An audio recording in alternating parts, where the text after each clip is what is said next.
Assalamualaikum warahmatullahi wabarakatuh.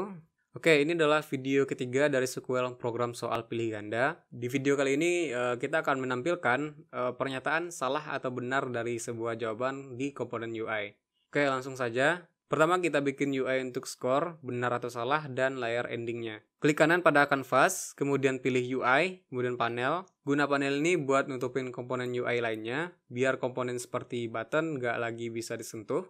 Pastikan game object panel ada pada bagian paling bawah, karena kalau dia berada di atas atau di sela-sela game object yang ada pada kanvas, maka layar panelnya nggak jadi nutupin komponen UI lainnya. Sekarang kita ganti aja color dari panelnya jadi hitam, biar agak gelap. Klik kanan pada panel, terus UI dan image. Ini image buat benar atau salah. Kita ganti aja nama image-nya jadi IMG penilaian.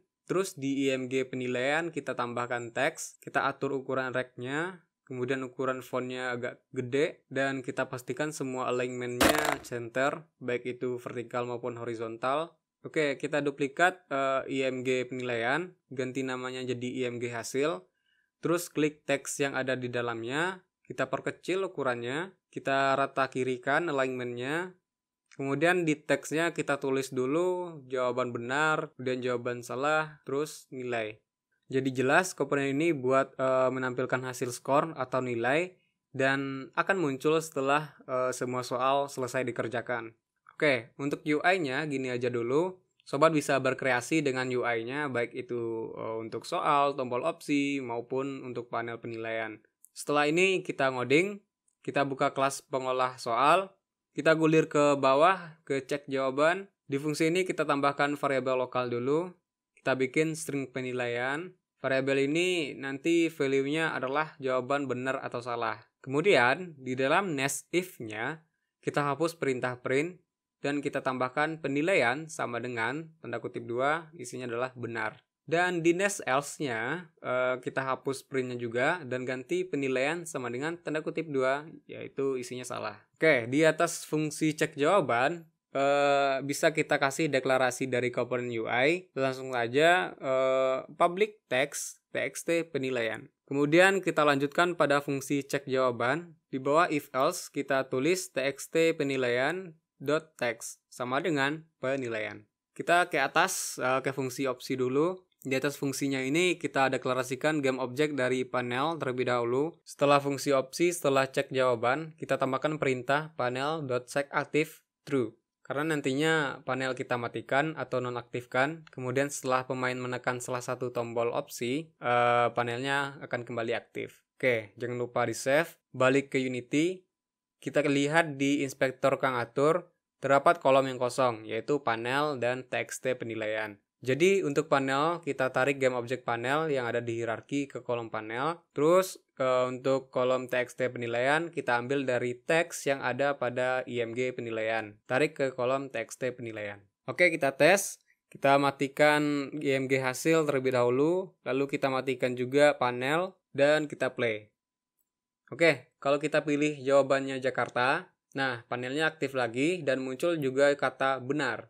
Di sini kan kita stuck di sini aja, karena panel ini nggak mati lagi. Nanti mungkin kita kasih waktu beberapa detik, lalu setelah itu layar panelnya akan hilang, dan kita bisa melanjutkan soal berikutnya. Jadi kembali ke coding, kita tambahkan variabel boolean dengan nama isHasil. Kita gunakan variabel ini untuk cek apakah soalnya sudah habis atau belum. Kemudian kita tambahkan float durasi dan public float durasi penilaian. Pastikan durasi penilaian ini public, karena pada variabel ini nanti kita akan memasukkan durasi dari kemunculan layar panel. Dan variabel durasi ini untuk backup value dari durasi penilaian. Kita ke fungsi opsi, di bawah cek jawaban kita buat pengkondisian. If isHasil, kalau soalnya udah habis, kita kosongin dulu bagian ini.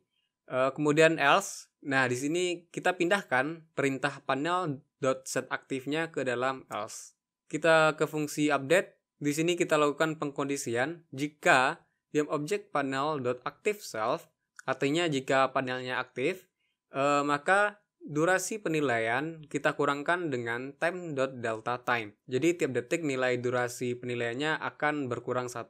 Kemudian kita kondisikan lagi jika durasi penilaiannya kecil atau sama dengan 0, maka panel.setAktif bernilai false. Jadi setelah durasi penilaian bernilai 0, panelnya bakal dimatikan lagi.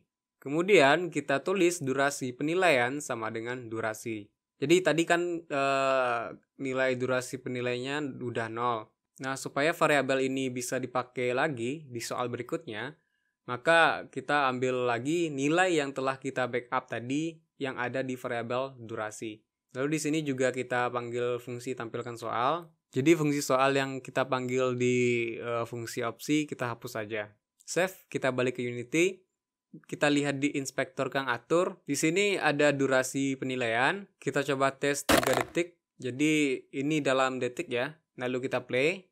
Nah, kalau kita pilih salah satu jawaban, panelnya muncul dan durasi penilaiannya berkurang. Ketika durasi penilaiannya udah atau kurang dari 0, panelnya akan kembali hilang. Terus soalnya langsung ganti ketika panelnya hilang dan nilai durasi penilaiannya akan kembali 3.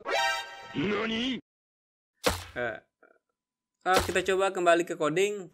Tampaknya ada yang lupa. Kita tampaknya lupa bikin backup durasi di start. Nah, di start kita tulis saja durasi sama dengan durasi penilaian. Save, back to Unity, kita tes 3 detik lagi, kita play, kita jawab, dan setelah jadi 0, dia balik lagi jadi 3. Yay.